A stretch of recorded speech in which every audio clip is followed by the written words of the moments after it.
शैक्षणिक वर्ष 2025-26 मध्ये आपल्या पाल्याला नव्याने प्रवेश घेऊ इच्छिणाऱ्या सर्व पालकांचं सर्वप्रथम विद्यालयाच्या वतीने मी मनपूर्वक हार्दिक स्वागत करतो। आणि आपले विद्यार्थी म्हणजे आपले पाल्य याच इमारतीमध्ये व्यवस्थित पेपर देत आहेत आणि आपण या ठिकाणी या विद्यालयाच्या संदर्भात या ठिकाणी चालत असणाऱ्या उपक्रमाच्या संदर्भात ऍडमिशन प्रक्रियेच्या संदर्भात त्याचबरोबर फी स्ट्रक्चरच्या संदर्भात अशा वेगवेगळ्या विषयावरती या ठिकाणी चर्चा करण्यासाठी एकत्रित आलेलो आहोत। या चर्चासत्राच्या निमित्ताने मी सर्वप्रथम एक गोष्ट क्लिअर करतो की आपले जे पाल्य आता परीक्षा देत आहेत ती प्रवेश परीक्षा नाहीये। तसं पाहिलं तर राईट टू एज्युकेशन ऍक्ट अंतर्गत प्रवेश परीक्षा घेता येत नाही।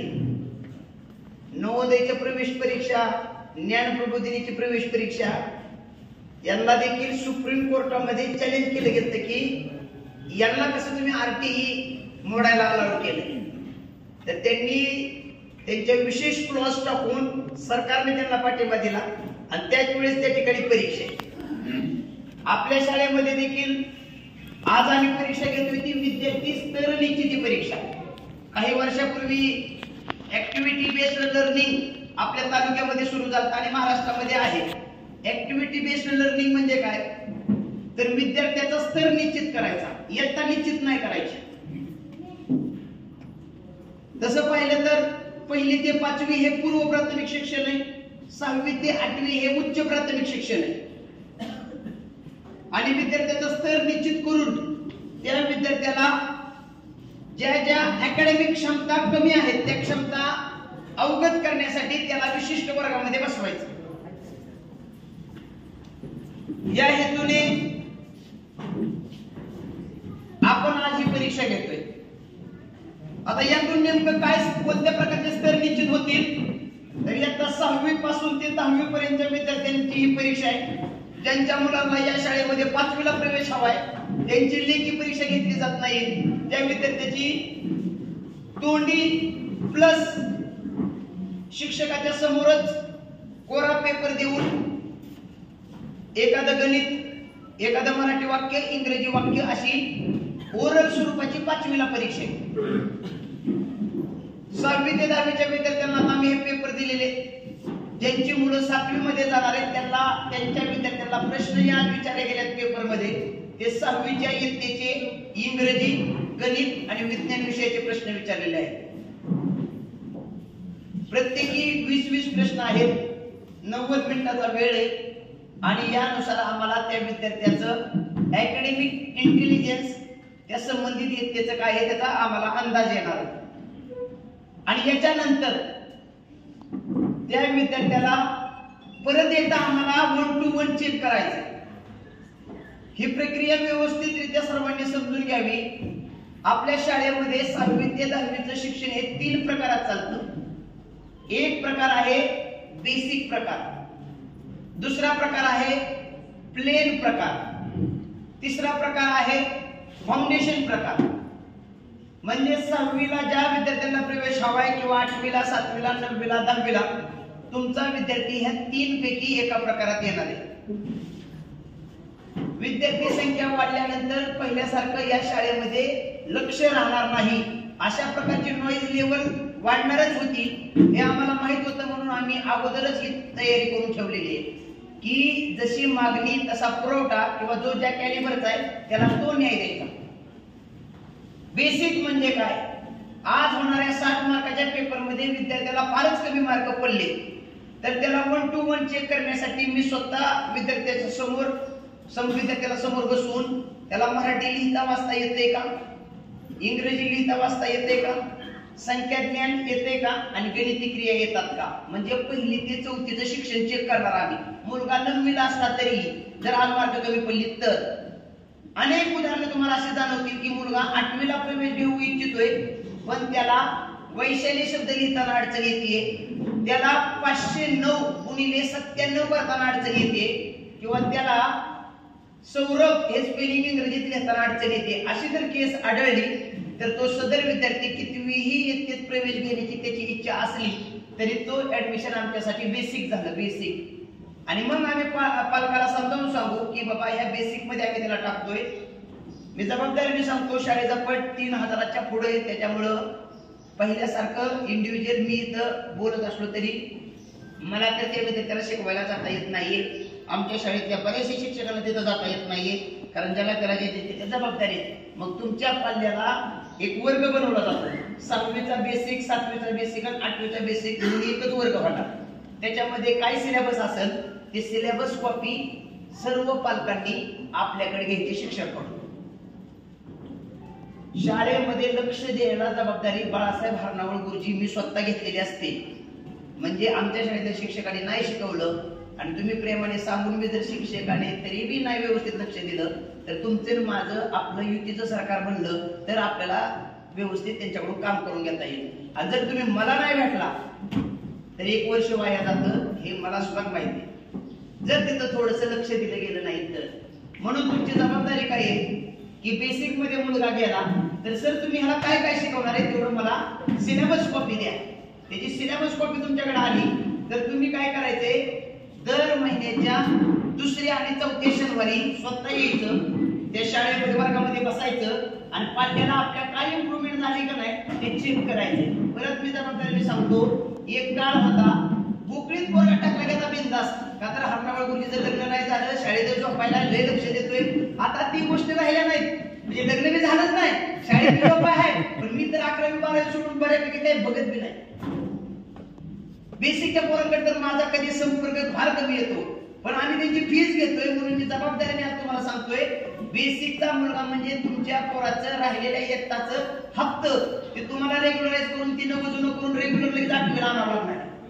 आणि त्याला जबाबदारी तुमची येते, फक्त आपल्या शिक्षकाकडे ते स्किल दिले ना. आम्ही जातीवंत प्रायमरी टीचर असल्यामुळे आम्हाला माहितीये 1 ते 100 पक्क नसेल तर 2 दिवसात कसं पक्क करायचं.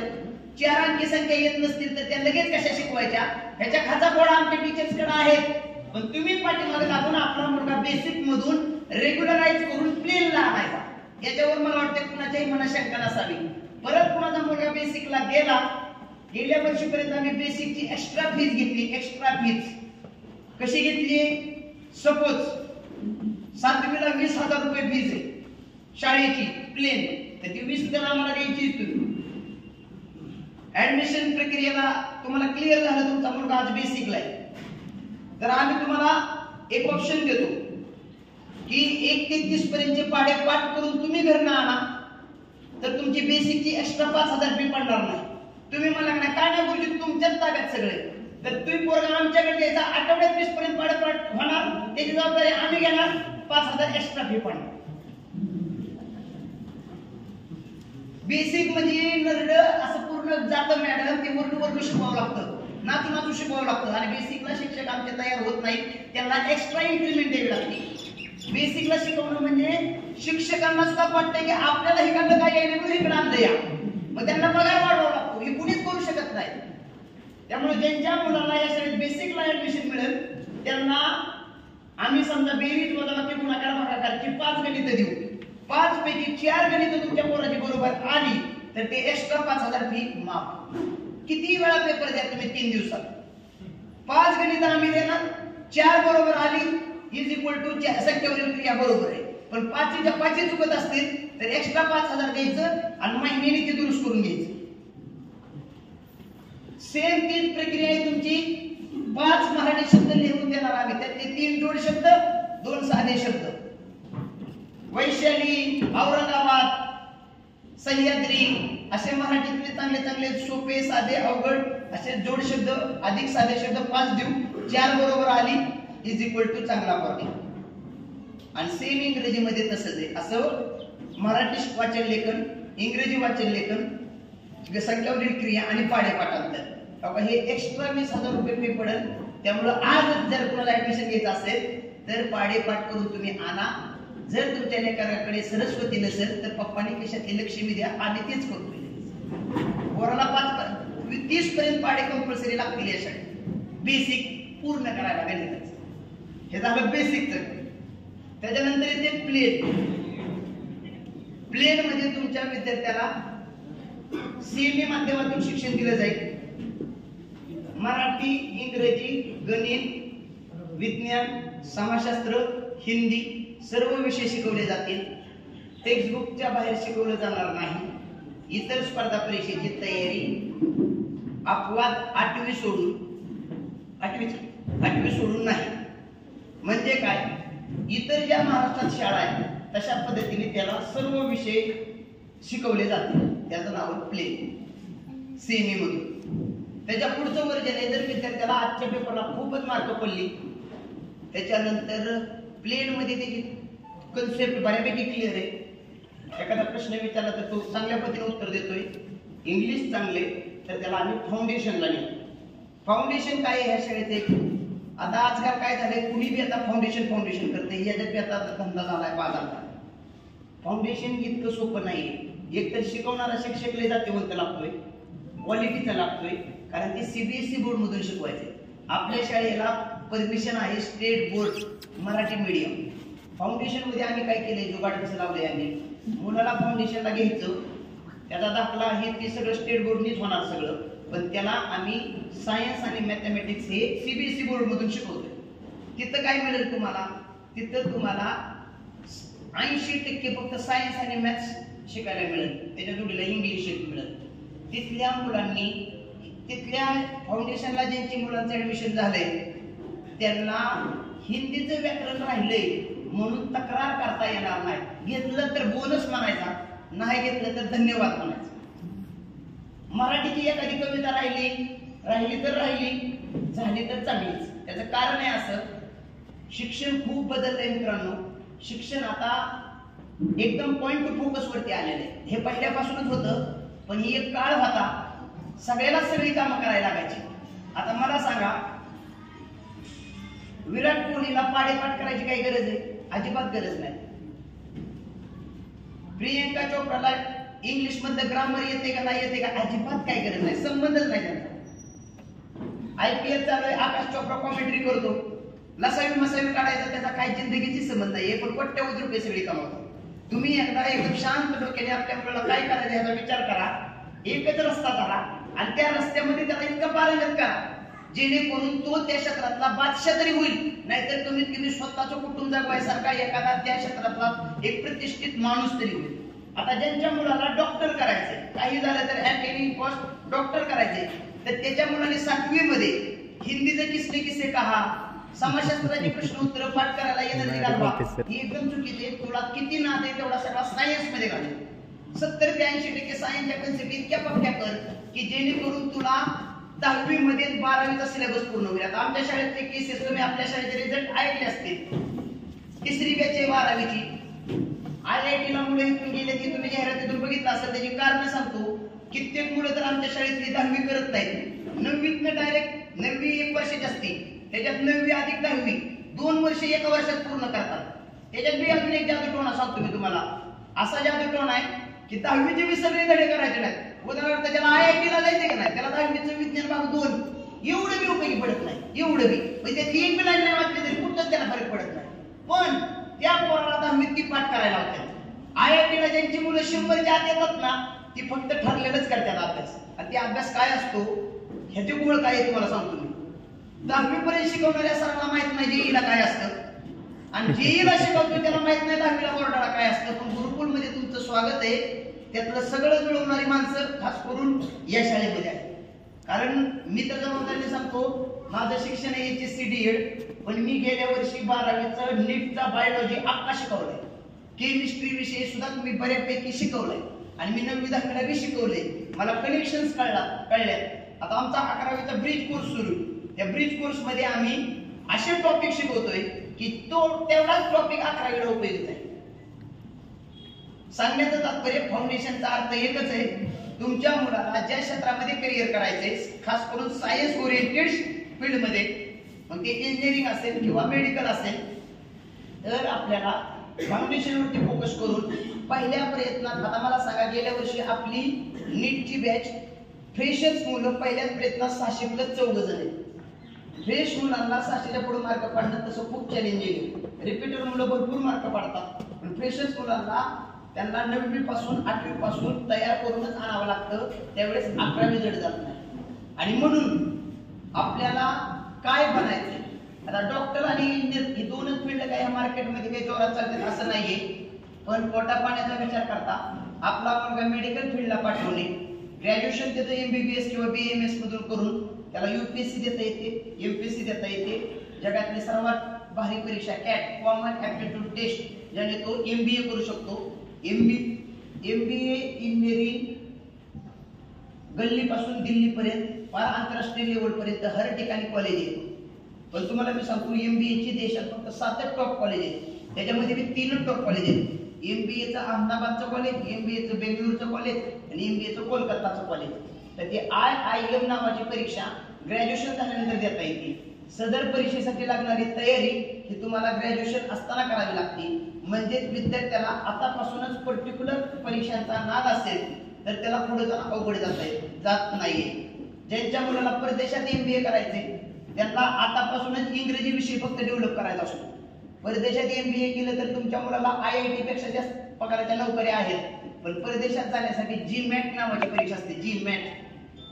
त्या GMAT ची तयारी 8वी पासूनच करावं लागते. म्हणजे काय करावं लागतं तर इंग्लिश खूप छान करावं लागतं, अंकगणित आणि बुद्धिमत्ता खूप छान करावं लागतं. असं पुढे जाऊन तिथे गेल्यानंतर जी तयारी करायची ती तुम्हाला फाउंडेशन मध्ये मिळेल. पण फाउंडेशनचा एक गोळ आहे, अजून तर आम्ही व्यावसायिक झालेलो नाही, त्यामुळे आम्ही सरळ सांगतोय पालकाला तुमचा मुलगा फाउंडेशनला चालत नाही. पण तिथं कसा राड आहे काय राहूजी, आपली राहू जुनी ओळख आहे, आपण राहू एकत्र राहू खेळलोय, बरं भरा येता फाउंडेशन भरा तर भरा, लॉस लॉस लॉस आम्हाला फायदा आहे. फी स्ट्रक्चर वरच बघा की किती फायदा आहे आम्हाला. 6वी फाउंडेशनला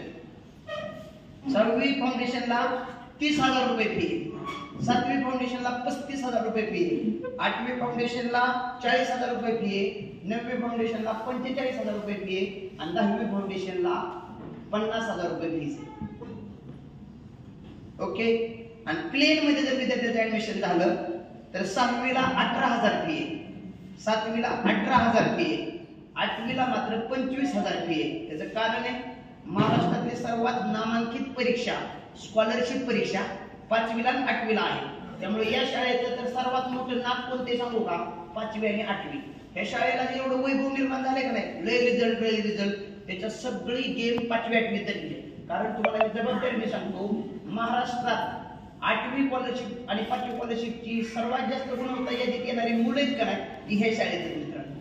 कारण तुम्ही कोणत्याही वर्षीचा निकाल बघा 2017 पासून इंदापूर तालुक्यामध्ये खूप चांगल्या शाळा आहेत, पण इंदापूर तालुक्यामध्ये गेल्या वर्षी 8वी स्कॉलरशिपला 74 मुलं गुणवत्ता यादीत आल्या, त्याच्यापैकी 58 मुलं ह्या शाळेत आहेत. म्हणजे एकदा एक बातमी बघा पेपरला की एक शाळा तालुक्या एवढी.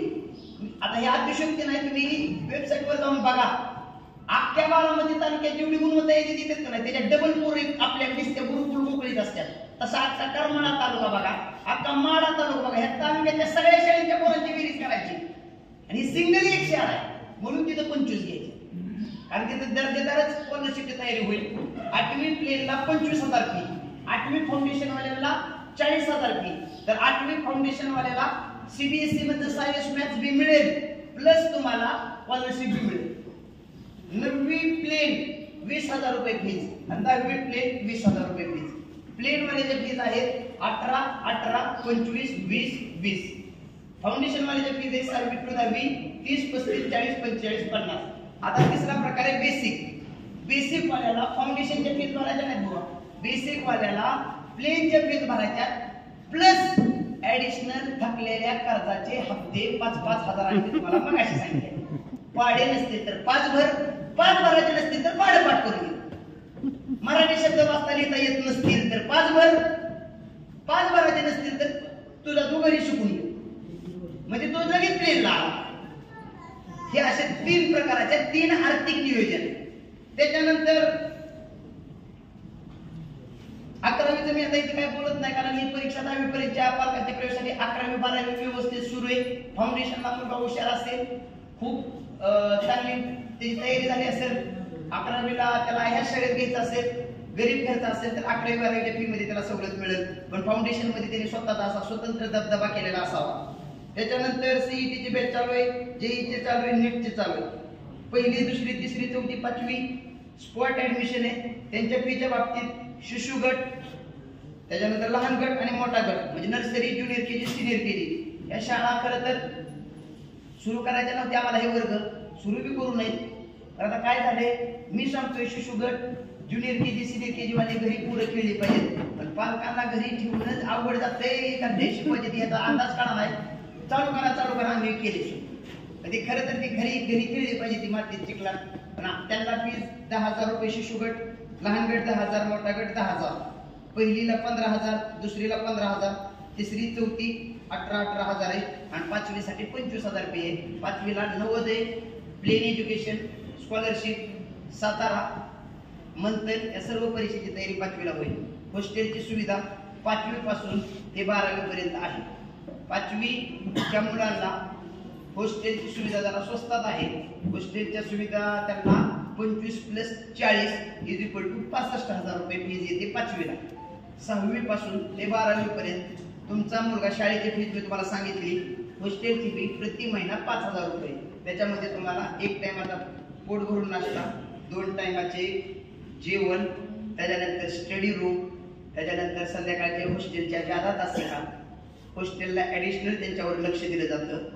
तिथली हॉस्टेल दिसायला साधी पण गुणवत्तेच्या बाबतीत बरी ती म्हणून खूप चांगल्या लोकांनी मी मुलं तिथं टाकलेले आहेत. पत्रा आहेत, त्याच्यावर PUP, एका खोली 10 बेड आहेत, 20 मुलं राहतात. आंघोळीला मुलांना असे 25 कॉक येतं. मग ते एकदम बाह्य पद्धतीने आंघोळी, कधी अशी पायपाणी, कधी कॉकनी, कधी बांधल्या, म्हणजे साधारण पद्धतीचं आहे. पण पोरं एन्जॉय करतात. आमचं वैयक्तिक लक्ष राहतं. फक्त लय हायफाय कुटुंबात वागलेल्या पोरांना ते हॉस्टेल म्हणले की आम्हाला आधीच सांगतोय बाबा बघा पटतंय का तरच. कारण का खूप शून्यातून गरिबीतून सगळ्याच्या सहकार्यातून निर्माण करतोय. संस्थेकडे आता 6.5 एकर क्षेत्र झालेलं आहे. त्याच्यानंतर ग्राउंडचं वगैरे सगळं विचाराधीन आहे. अजून थोडंफार खरेदी करून एक 7 एकराचा कॅम्पस होईल. समोर जे काही कच्चं बांधकाम केलेलं आहे ते निघल. त्याच वेळेस ज्यावेळेस इकडं पक्क बांधकाम होईल. व्यवस्थितरित्या प्लॅन आहे, पण आता हे आम्हाला माहित नाही 1 वर्षात होईल का, 2 वर्षात होईल का, 3 वर्षात का, 4 वर्षात का, 5 वर्षात. हा प्लॅन पूर्ण करत असत आणा. क्वालिटी बी मेंटेन करायची. 5वी स्कॉलरशिपचा निकाल टिकवायचा आहे, 8वी स्कॉलरशिपचा निकाल टिकवायचा आहे, 6वी होमी बाबाचा निकाल टिकवायचा आहे. त्याच्यानंतर तुम्हाला सांगतो 9वी 10वी MTSचा निकाल टिकवायचा आहे, 11वी 12वी नीट JEE रिपीटरचा बी निकाल टिकवायचा आहे. हे सगळे टिकवत असताना शाळेची ग्रोथ त्याच पद्धतीने होत आहे. 6वीचा एक मुद्दा राहिला. 6वीला जे विद्यार्थी या शाळेमध्ये ऍडमिशनस पात्र होतील फाउंडेशन किंवा प्लेसाठी, खास करून फाउंडेशनला, तर आम्ही त्या विद्यार्थ्यांना फाउंडेशनला पात्र झालेला 6वीचा मुलगा हुशार असतो, कारण त्याने 5वीला स्कॉलरशिप खूप चांगल्या पद्धतीने तयारी केलेली आहे. त्या विद्यार्थ्याला 6वीला आल्या 75% फक्त विज्ञान शिकवलं जातं दिवाळीपर्यंत. हे समजून घ्या. परत ह्याच्यावर प्रश्न कुठे ठेवू नका. परत तुम्हाला काय शंका आहे हे विचारा. 75% विज्ञान शिकवलं जातं 6वीच्या मुलांना. डॉक्टर होमी बाबा बाल वैज्ञानिक ज्युनियर सायंटिस्ट एक्झाम. त्याच्यात काय शिकवलं जातं तुम्हाला? 4थीचं परिसर अभ्यास, 5वीचं परिसर अभ्यास आणि 6वीचं पूर्ण विज्ञान. हे तिन्ही यंत्राची पुस्तकं एकत्रित करून विद्यार्थ्यांना होमी बाबा परीक्षाला बसवलं जातं. दिवाळीपर्यंत होमी बाबा परीक्षा जरी तुमची मुलं फाउंडेशनला आली तरी मराठीतून शिकवलं जातं. विज्ञान एकदा मराठीतून शिकवलं की त्याला आवड निर्माण झाली की त्या दिवाळीनंतर त्याला CBSE बोर्ड मधून सायन्स आणि मॅथ शिकवलं जातं. दिवाळीपर्यंत त्याला शुद्ध मराठीमध्ये स्टेट बोर्डचं विज्ञान पक्क केलं जातं. विज्ञानात इंटरेस्ट क्रिएट केला जातो आणि मग त्याला दिवाळीनंतर CBSE चालू होतं. ही बी गोष्ट सर्वांनी लक्षात ठेवा. ज्यांची मुलं 5वीला ऑलरेडी CBSE बोर्ड मध्ये आहेत आणि त्यांच्या मुलांनी जर या शाळेत 6वीला ऍडमिशन घेतलं तर ते पहिल्या दिवसापासून त्यांच्या मनात येते की आमच्या मुलाला तुम्ही CBSEला म्हणून सांगितलं होतं, तर तुम्ही असं काय यांना मराठी शिकवता, यांना मराठी कळा नाही. तर हा मुद्दा क्लिअर करून घ्या. आम्ही खूप विचारांती हा उपक्रम राबवतोय. आपल्या सर्वांची मातृभाषा मराठी आहे. बऱ्याचशा विद्यार्थ्यांची मदर टंग मराठी आहे, बऱ्याचशा म्हणजे 100%. त्यामुळं 5वीची परीक्षा इंग्रजी मीडियम मधून कधी कुणी करू नका. 6वी पर्यंत, तसं तर 8वी पर्यंत त्याला मराठीतच शिकवा. आम्ही काय करतोय बघा, फाउंडेशनचं गणित सुद्धा मराठीतच घेतोय. विश्वजित शंकर मकर, सुयश बाळासाहेब मानवर, शुभम अशोक वाघमोडे, अमोल दीपक करे ही पोरं आमच्या गावातील मराठी मीडियम शिकल्यात. 8वी स्कॉलरशिपला राज्यात आल्यात, 9वी मराठी मीडियम मध्ये शिकल्यात, 10वी मराठी मीडियम मध्ये शिकल्यात आणि IIT Delhi, IIT Bombay, IIT Gandhinagar, त्याच्यानंतर तुमचं IIT वाराणसीला गेल्यात. मी जबाबदारीने सांगतो, 8वी स्कॉलरशिपला राज्य गुणवत्ता यादीत आलेला मुलगा, मराठी मीडियम मधून राज्य गुणवत्ता यादीत आलेला मुलगा IIT क्रॅक करतो करतो करतो हे सिद्ध झालंय. कारण आम्हाला माहितीये 8वीला राज्यात येण्यासाठी काय लागतं. मग तुमची मुलं CBSE ला शिकू द्या, नाहीतर ICSE बोर्डला शिकू द्या, SSC बोर्डला शिकू द्या, बोर्ड मॅटर करणार नाहीये. मॅटर काय करणार आहे तर कंटेंट मॅटर करणार आहे. त्याला किती कळलंय. म्हणून होमी बाबा मराठीतून होणं काळाची गरज आहे.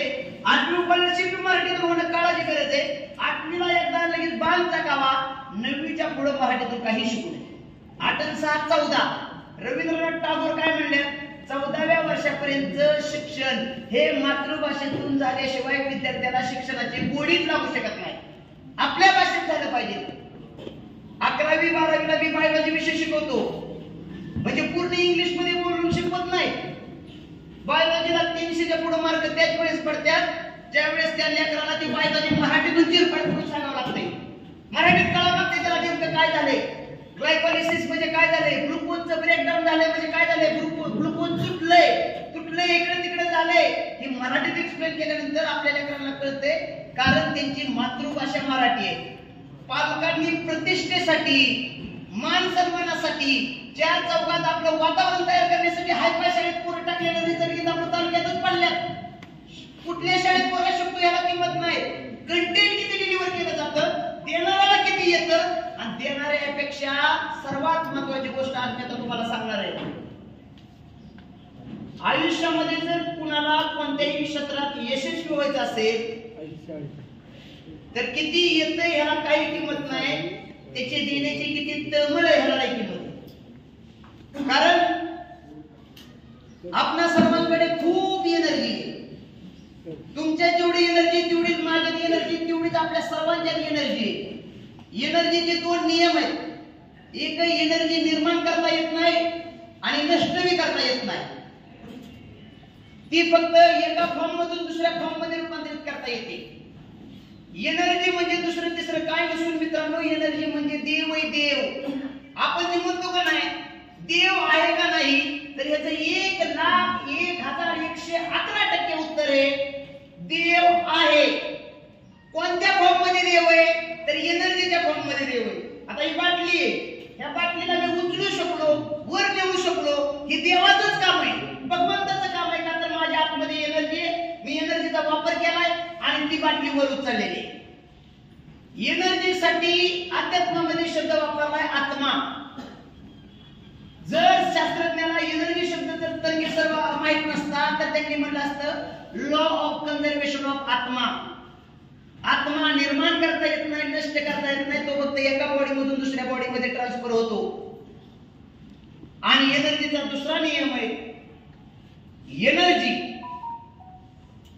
प्रत्येक एनर्जीची एक फ्रिक्वेन्सी असते, फ्रिक्वेन्सी. आणि ती एनर्जी तिला मॅच असणाऱ्या फ्रिक्वेन्सीची पॅरलल एनर्जी स्वतःकडे अट्रॅक्ट करत असते. या 2 नियमावरती पूर्ण जिंदगी चालू आहे. त्याचं उत्तर आणि एक्सप्लेनेशन तुम्हाला या शाळेच्या ऍडमिशनच्या प्रक्रियेच्या संदर्भात मी आता इथं देतोय. जिंदगीमध्ये प्रत्येक गोष्टीला एनर्जी आहे, प्रत्येक गोष्टीची एक फ्रिक्वेन्सी ठरलेली आहे. माणूस तोच असतो. काल इतका भारी बोलत होता आणि आज मात्र अंगावाल्यासारखाच करतोय. बायको तीच असती, लग्नात एक शब्द बोलत नव्हती आणि आता शब्द थांबवणं ही का घडते तर ती फ्रिक्वेन्सी बदलते.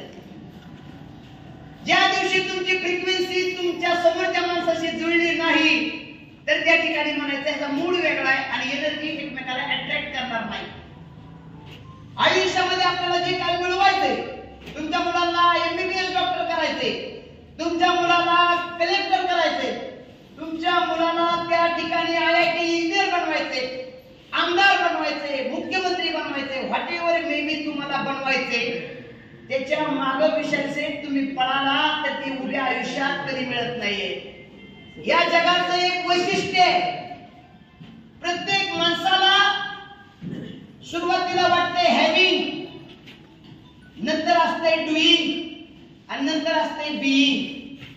प्रत्येकाचं म्हणणं आहे आधी मला हॅव्हिंग, आधी मला भरपूर पैसा हॅव्हिंग, तर मग मी रात्रंदिवस काम डुईंग आणि मग मी लय प्रसिद्ध माणूस बीइंग. या क्रमाने प्रत्येक जण विचार करतोय. मला खूप चांगली शाळा हॅव्हिंग म्हणजे पाहिजे, मग माझं पोरग रात्रंदिवस अभ्यास डुईंग म्हणजे करेल, आणि मग माझं पोरग IIT इंजिनियर बीइंग. क्रम चुकीचा आहे. ती शाळा बदलली ही शाळा, हे विचार ठेवून जर या शाळेत कोण आला तर त्याच्या बी पोराला निराशाच मिळणार आहे. खरा क्रम काय आहे? खरा क्रम आहे बीइंग, नंतर आहे डुईंग आणि नंतर आहे हॅव्हिंग. तुम्हाला जे काय पाहिजे त्याला तिसऱ्या क्रमांकाला महत्त्व द्यावं लागतंय. बीइंग म्हणजे काय? माझा मुलगा व्यवस्थित बीइंग म्हणजे डिसिप्लिन आणेल, स्वतःमध्ये शिस्त आणेल, स्वतःमध्ये त्या क्वालिटीज निर्माण करेल, आणि मग डुईंग ते कंटाळा येणार नाही. ज्याच्या पोराला अभ्यास करायचा कंटाळा येत नाही त्याला म्हणायचं त्याचं बीइंग स्ट्रॉंग आहे, हॅव्हिंग त्याच्या मागे लागणार. प्रपंचाचं उदाहरण घ्या. कुणाच्या प्रपंचात तारांबळे सांगू का मी? ज्याचं ध्यान फक्त हॅव्हिंग वर आहे त्यांचीच प्रपंचात तारांबळे, आणि त्यांनी क्वालिटीज वर काम केलंय, ज्याचं बीइंग स्ट्रॉंग आहे, ज्याला प्रपंचामध्ये काम करताना डुईंग करताना कंटाळा येत नाही. तुम्ही जेवढं चितलंय तेवढं हॅव्हिंग तुमच्या पाठीमागे येते. कारण MBBS डॉक्टर साठी जी एनर्जी लागते, त्या गोल साठी जी एनर्जी आहे, त्या गोलच्या एनर्जीची फ्रिक्वेन्सी हे तुमच्या FBTA फिलिंग्स, बिलीफ, थॉट्स आणि ऍक्शन यांच्या फ्रिक्वेन्सीची मॅच झाली तर MBBS डॉक्टर तुमच्या पोराच्या पाठीमागे पळतो. या शाळेमध्ये प्रवेश घेणाऱ्या माझ्या तमाम सर्व पालकांना मी विनंती करतोय, शाळा चांगली का वाईट ही शाळेचं कर्म ठरवल, पण तुमच्या पोराचं चांगलं वाईट होणार का वाईट होणार हे फक्त तुमचा FBTA ठरवणार आहे. फिलिंग्स काय आहेत? किती जणांना आनंद झालाय की आता माझं पोरग गुगळीत जाते म्हणजे नादच खुळा टॉपच होतंय. या फिलिंग्स कुणाच्या आतनं तयार झाल्यात. बिलीफ, स्वतःच्या लेकरावर विश्वास आहे का? Yes sir. स्वतःवर विश्वास आहे का? Yes sir. शाळेवर बिलीफ आहे का? Yes sir. पुन्हा ब्रह्मदेवाची गरज नाही, शाळेतल्या सरांनी तुमच्या पोरांकडे लक्ष ऑटोमॅटिकच जाणार आहे. थॉट्स, बोले तो विचार. थॉट्स काय आहेत तुमचं? गुगळीत गेलाय म्हणजे आता बिंदास राहा, सकारात्मक विचार करा. कानावर निगेटिव्ह येणार आहे लगेच तिथं विश्वास टाकू नका, लिमिटिंग बिलीफ ठेवू नका. लॉ ऑफ चॉईस आहे, चॉईस तुमची आहे. चांगलं करा वाईट करा गुरुजी. एक तुमच्यासाठी, बी शाळेसाठी, टी सगळ्यासाठी. आणि मग चौथा मुद्दा येतो ए फॉर ऍक्शन. पोरगा अभ्यास करणार का? पोरगा रात्रंदिवस अभ्यास करून सुद्धा कित्येक जणांची पोरं मेरिट मध्ये येत नाहीत. त्याचं कारण आहे 25% फक्त ऍक्शनला किंमत आहे प्रपंचात मित्रांनो. फिलिंग बिलीफ थॉट्स बिघडले की दुनिया तुम्ही मेला रात्रंदिवस कष्ट करून. रात्रंदिवस आमचे शेतकरी काम करतात पण फिलिंग बिलीफ थॉट्स एकदम विचित्र आहेत. कसे विचित्र आहेत? काय भावच नाही, काय लाईटच जाते, निगेटिव्ह थॉट्स आहेत. त्या शेतीवर प्रेम नाहीये कारण तो त्याच्या पोराला शेती करून देत नाहीये. म्हणजे फिलिंग बिलीफ थॉट चुकले तर तुम्ही दररोज जरी अभिषेक जरी केला आमच्या दुधाने तरी रिझल्ट येणे शक्य नाही. म्हणून हेल्थ, रिलेशन, मनी आणि करिअर किंवा बिझनेस हे मागं लागून कधीच कोणाला मिळालेलं नाही. हेल्थ, रिलेशनशिप, मनी आणि करिअर हे मागं लागून कधीच मिळत नाही. स्वतःच्या क्वालिटी कसं असते? खूप चांगला पैसा असतो, त्या पैशाची फ्रिक्वेन्सी असते 800 हर्ट्झ. 1 कोटी रुपये तिथं आणि त्याची फ्रिक्वेन्सी 800 हर्ट्झ आहे. खूप चांगली शाळा आहे तिथं त्याची फ्रिक्वेन्सी आहे 1500 हर्ट्झ. तर ह्या 1500 हर्ट्झ वाली काय करतात? ह्या गुरुकुल कोकणीमध्ये 1500 हर्ट्झ वाला कोण MBTA त्याला जाऊन ऑटोमॅटिक मिळत असतो. ह्याने जर विचार केला मला तिथं जायचंय तर ते अजिबात तुम्हाला मिळत नसतं. माझं सांगतंय सगळ्या पालकांना, तुमच्या पोराचा प्रवेश होईल नाही होईल ही पुढची गोष्ट आहे, पण आपल्या फिलिंग बिलीफ आणि थॉट्स हे कोणाच्या हातात आहेत? आपल्या हातात आहेत. आणि त्या स्ट्रॉंग असले की तुमचं बीइंग स्ट्रॉंग झालं. बीइंग स्ट्रॉंग झालं की डुईंगला कंटाळा येणार नाही, आणि डुईंगला कंटाळा नाही आला तर हॅव्हिंग तुमच्या मागे लागणार. गुरुकुल गोकुळीचे शिक्षक एखाद्या मुलाला विशेष ध्यान देतात, त्याचा आई वडील सुद्धा शाळेत येत नाही. का देत असतील? का घडलं असं? त्या पालकाचा एबीटीए स्ट्रॉंग आहे. त्या पालकाला एकच माहिती आहे, गुरुजीच्यावर माझा 200% विश्वास आहे, म्हणजे बिलीफ नाथ खोळा. फिलिंग इतक्या आहेत की जसं पूर्व उकळीत टाकले, गुरुजीचं भाषण ऐकलंय, मला 10 हत्तीचं बळ आलंय, आता आमच्या घरातला दुष्काळच संपला. ही फिलिंग रोज यायला पाहिजे. त्या उगं भाषण ऐकल्यापुरतं फी कमी करायपुरतं गुरुजी भारी म्हणून काय उपयोग आहे? त्याच्यानंतर थॉट्स, सकारात्मक विचार ही यशाचं सर्वात मोठं भांडवल आहे. सकारात्मक विचार ही जगातली सर्वात मोठी शक्ती आहे. आणि थॉट्स म्हणजे पॉझिटिव्हिटी, थॉट्स म्हणजे ऊर्जा.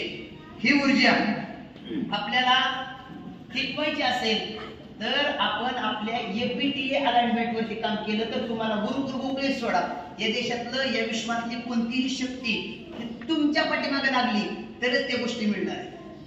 आणि म्हणून आपण आपलं काम करत असताना, पालक म्हणून आपली कर्तव्य निभावत असताना, आपल्या पाल्याला आपण योग्य शाळेमध्ये प्रवेश देत असताना आपल्या शाळेविषयी असणाऱ्या फिलिंग्स, शाळेविषयी असणारे बिलीफ्स, शाळेविषयी असणारे थॉट्स आणि शाळेविषयी आपण करत असलेल्या ऍक्शन्स यांचं अलाइनमेंट जर चुकलं मित्रांनो, तर या शाळेमध्ये प्रवेश घेतला काय आणि देशातल्या कोणत्याही शाळेमध्ये प्रवेश घेतला काय, शपथ घेऊन सांगतो, रिझल्ट काढणं सोपं नाही नाही नाही. या शाळेला चांगले दिवस येतात म्हणजे काय येतात? तुम्ही एका मिनिटात ओळखलं पाहिजे. गुरुजीचं फिलिंग बिलीफ थॉट्स इतके डेंजर असू शकतात की गुरुजी 2000% शाळेवरती विचार करत असतात, प्रेम करत असतात, ध्येय जगत असतात, त्याच वेळेस ही जमणार आहे. प्रत्येक माणसाला आपल्या आयुष्यामध्ये एक ध्येय ठरवून ते पूर्ण करण्याचा पूर्ण अधिकार आहे. पण दुर्दैवाने बरेचशा पालकांना, बरेचशा लोकांना एकाच वेळी 4-5 ध्येय बघण्याचा नाद आहे. त्याच्यामुळे काय होते पाहुणं, आपली फ्रिक्वेन्सी ना कमी होती. ज्या गोलसाठी फ्रिक्वेन्सी मॅच करायची आपल्याला, त्या गोलची फ्रिक्वेन्सी आपल्याला आयुष्यात कधीच सापडत नाही. आपल्या पालकांना उपयोग पडणारं उदाहरण देतो. तुम्हाला जर तुमच्या शेजारची 10 एकर जमीन घ्यायची असेल तर त्या 10 एकर जमीन घेण्यासाठी जेवढी एनर्जीची फ्रिक्वेन्सी ना तेवढी तुमच्या अख्ख्या कुटुंबाची एबीटीएची फ्रिक्वेन्सी जुळली पाहिजे. पण घरातले 3 जण जर म्हणत असतात कशाला घ्यायची इतकी महाग आहे, सगळी फ्रिक्वेन्सी कशी खाला खाली येते, शेजारी दुसराच जमीन घेऊ शकतोय. आपलं तर घर पैसा लागत नाही, पैसा तर किरकोळ आहे, पैशाचा संबंध नाही ती जमीन घ्यायला. फक्त अख्ख्या घरानेच म्हणायचंय घ्यायची एबीटीए स्ट्रॉंग करायचा आहे. पैसे त्या भगवंताला द्यावंच लागतात, कारण हे अलाइनमेंट आहे. उकळीत पोरगा हुशार होतोय आपल्या घरात आला म्हणायचं, आईने म्हणत नाही कशाला टाकला, मी सांगत होती का तुम्हाला, इथे हात किती का सगळा कमावलेली एबीटीए काढला तुम्ही. आपल्या घरादारांनी पॉझिटिव्ह राहायचंय, आमच्या सरांनी पॉझिटिव्ह राहायचंय, मी पॉझिटिव्ह राहायचंय, आणि मग बघा चमत्कार होणार. पण विचार त्यासाठी बदलायचे. निगेटिव्हिटी करत ठेवू नका. लॉ ऑफ चॉईस काय सांगतोय, तुम्हाला अधिकार आहे शाळेत पोरगा टाकायचा का नाही टाकायचा. टाकल्यानंतर काय तक्रार करायचा अधिकार तुम्हाला राहू शकत नाही. आता आमचं जर प्रशासन चुकत असेल तर ते आम्हाला भोगायचंय, तुम्हाला काय त्याचे भोगायचे समज राहत नाही. फक्त तुम्ही फारपण शिक्षकांना मी मग असे म्हणले तसं दर महिन्याच्या 2ऱ्या शनिवारी 4थ्या शनिवारी येऊन प्रेमाने बोलायचं. सर एकदम व्यवस्थित सांगायचं. त्या सरांना तुमच्या कुटुंबाविषयी एक आत्मीयता निर्माण झाली पाहिजे ह्या ट्युनिंगमध्ये सांगायचं. तो बी माणूस आहे, तो तुमच्या पोरावर विशेष ध्यान देणार. आपलं वैयक्तिक रिलेशन आपण आपल्या शिक्षकांशी, विद्यार्थी आपला ज्या वर्गात आहे त्या शिक्षकांची निर्माण करणं काळाची गरज आहे. एक काळ होता माझ्याशी रिलेशन तयार झालं तर ते जुळत होतं, कारण पट अवसानात होता. आता कित्येक जणांची मुलं या शाळेत आहेत ती मलाच पाठ नाही दुर्दैवाने. तर ती त्या संबंधित शिक्षकाला तुमचं रिलेशन स्ट्रॉंग असणं ही काळाची गरज आहे, जेणेकरून आपण त्या ठिकाणी पाहिजे तसा रिझल्ट करून घेऊ शकतोय. बेस्ट स्कूल आहे, इन्फ्रास्ट्रक्चरच्या बाबतीत थोडी तारांबळे समजून घेण्यासारखे मुद्दे, खूप चांगले चॅलेंजिंग काम या शाळेमध्ये चालू आहेत. गणित अप्रतिम होतं, विज्ञान अप्रतिम होतं, थोडं इंग्लिशमध्ये ह्या 2 विषयाच्या तुलना थोडं आम्ही मागे, त्याच्यावर या वर्षी आम्ही नक्की काम करू. इंग्लिश गणित विज्ञान स्ट्रॉंग होतील. शेवटी आईन्स्टाईन म्हणलाय मित्रांनो, नॉलेज हे सर्वस्व नाहीये. तुम्ही पोरांना नॉलेज कमवाय आमच्या शाळेत पाठवताय. नॉलेजचा बाप आहे इमॅजिनेशन. कल्पनाशक्ती ही नॉलेजची सर्वात मोठं वर्जन आहे. आपल्या पोराला इमॅजिनेशन करायला शिकवा, कारण नॉलेज आता कुठे बी मिळते. ChatGPTला मिळते, गुगलला मिळते, कुठं जगात नॉलेजची कमी नाहीये आता. पण घेतलेल्या नॉलेजचा उपयोग कसा करायचा आणि प्रपंच कसा वाढवायचा हे जी कमी आहे ती ह्या शाळेत तुम्हाला मिळते. कारण नॉलेज इथं कुठे बी आहे, नॉलेजला अडचण नाही. 2 मिनिटात तुम्ही गुगलला विचारा, काही विचारा, चॅट जीपीटीला विचारा, काही विचारा. येणाऱ्या काळामध्ये सगळं ऑनलाईन डॉक्टर होत्यात, सगळं काही होईल. पण उपलब्ध रिसोर्सेसचा वापर करून जीवनामध्ये 3 गोष्टींमध्ये आपल्या पोराला परिपक्व करण्यासाठी शिकवा. एक म्हणजे त्याची फिजिकल पॉवर स्ट्रॉंग करा, 2 म्हणजे गुरुजी त्याची मेंटल पॉवर स्ट्रॉंग करा, आणि 3 म्हणजे त्याची फायनान्शियल पॉवर स्ट्रॉंग करा. याच्या पड्यात शिक्षणाचा हेतू काय नाहीये. कोणी म्हणत असं नवोदयला आला का, IIT ला गेला का, JEE पास झाला का, MBBS ला गेला का, ह्याचा आणि मी ह्या 3 बोललेल्या शब्दाचा कुठेही काळे साहेब संबंध नाहीये. सपोज एखाद्याचा मुलगा IIT ला गेला विशाल सेठ, पण त्याची पाटच दुखती आहे. तू उभ्या आयुष्यात राहिलेल्या आयुष्यात 1000 कोटी कमवल पण आनंद घेऊ शकणार नाही. एखाद्याचा मुलगा MBBS डॉक्टर झालाय पण मेंटली इतका अनस्टेबल आहे की सकाळी बायको चिडली तर सकाळी बायकोचं त्याचं भांडण झालं तर दिवसभर हॉस्पिटलमध्ये गेला नाही का, तर मेंटली अनस्टेबल आहे. आणि तिसरा मुद्दा म्हणजे आपण कितीही काय म्हणत असलो तर आयुष्याच्या आनंदाचे दरवाजे हे पैशाचं कपाट उघडल्याशिवाय मिळत नाही. पैसा हा जीवनाचा अविभाज्य घटक 21व्या शतकामध्ये झालेला आहे. मग विद्यार्थ्याला शाळेमध्ये पैसा कसा कमवायचा हे तर अजिबातच शिकवलं जात नाही. हे दुर्दैव आहे. शाळेमध्ये शिकवलं जातं नोकरीला कसं लागायचंय. पण तुमची मुलं फाउंडेशनला आमच्याकडे आली तर आम्ही वेगवेगळी स्किल्स यावर्षी या विद्यार्थ्यांना देतोय. त्याच्यामध्ये rich dad and poor dad हे पुस्तक सर्वांनी वाचलं असेल. त्या पुस्तकामध्ये आपल्या पोराला आपला त्या ठिकाणी प्रपंच, आपल्या आईवडिलांची लाईफस्टाईल जर चेंज करायची असेल तर त्याच्यामध्ये कोणती स्किल असावीत, हे सर्व स्किल कोणती आम्ही शिकवणार याची ब्ल्यूप्रिंट सचिन सर आम्ही तुम्हाला देऊ. पण आज मी सगळ्या गोष्टी व्यक्त करत नाहीये. तुम्ही ज्यावेळेस फाउंडेशनला ऍडमिशन घ्याल त्यावेळेस आम्ही तुम्हाला फाउंडेशनचा करिक्युलम म्हणजे अभ्यासक्रम देऊ. तो आम्ही डिझाईन केलेला आहे, आमच्या शाळेने डिझाईन केलेला अभ्यासक्रम आहे. तुमच्या मुलांना सायन्स, मॅथ्स आणि तुम्हाला सांगतो इंग्लिश शिकू हे फक्त अकॅडमिक झाले. अकॅडमिक मित्रांनो, जबाबदारीने सांगतो, आयुष्याच्या रणांगणावरती, आयुष्याच्या मैदानावरती यशस्वी होण्यासाठी अकॅडमिक इंटेलिजन्स फक्त 1% लागते मुलांनो, 1% लागते. मित्रांनो, मी तुमच्या समोर उभा आहे. माझ्या आयुष्याचा अकॅडमिक काय म्हणतात लेखोजो का बघा. 34 स्कॉलरशिप नापास, 7वी स्कॉलरशिप नापासच, 10वीला 85%, 12वी नंतर मेडिकलची CET फेल, DED ला प्रवेश तेवढे यश, DED ला भरपूर मार्क, जिल्हा परिषदेची नोकरी तरंगवाडी गावात एकदम जवळ, ती एक दुसरं यश. त्याच्यानंतर ग्रॅज्युएट झालो, MPSC ची परीक्षा दिली, 2 इंटरव्ह्यू फेल, UPSC ची मेन पर्यंत गेलो फेल. अकॅडमिकली मला कुठं तारलं, फक्त DED ला नोकरी लागायची होती, ती मी नोकरी सोडून दिली. अकॅडमिक इंटेलिजन्स 1% लागलं. राहिला विषय 99%चा, तो म्हणजे इमोशनल आणि बिहेवियरल इंटेलिजन्स. लग्न नसताना नोकरी सोडायचा निर्णय आला. भल्याभल्यांना वाटायचं आता लग्न करून मग सोड, पण मला तसली डबल गेम चालत नव्हती. मी डायरेक्ट सांगितलं, आमचे वडील गवंड्याच्या हाताखाली कामाला असताना मी नोकरी सोडली, गवंड्याच्या हाताखाली. आणि भाऊ माझा बापू सर दिल्लीला UPSC ची तयारी करत होते, त्याला पैसे पाठवायची जबाबदारी माझ्याकडे असताना नोकरी सोडली. आणि बहीण माझी दाताचा डॉक्टर BDS संगमनेरला असताना नोकरी सोडली. बहीण भावंडाला पैसे पाठवले, वडील गवंड्याच्या हाताखाली असणे आणि नोकरी सोडायचा निर्णय घेणे, याला इमोशनल इंटेलिजन्स म्हणतात. त्याला इमोशनली पोरगा बनावा लागतो, ती तुमच्या पोराला तयार करावं लागेल. आणि तिसरा मुद्दा येतोय तो म्हणजे बिहेवियरल. तुम्ही किती श्रीमंत, किती मोठा, किती हुशार झाला, समाजाला त्याच वेळेस देणं घेणे ज्यावेळेस तुम्ही लोकांना चांगलं बोलता वागता.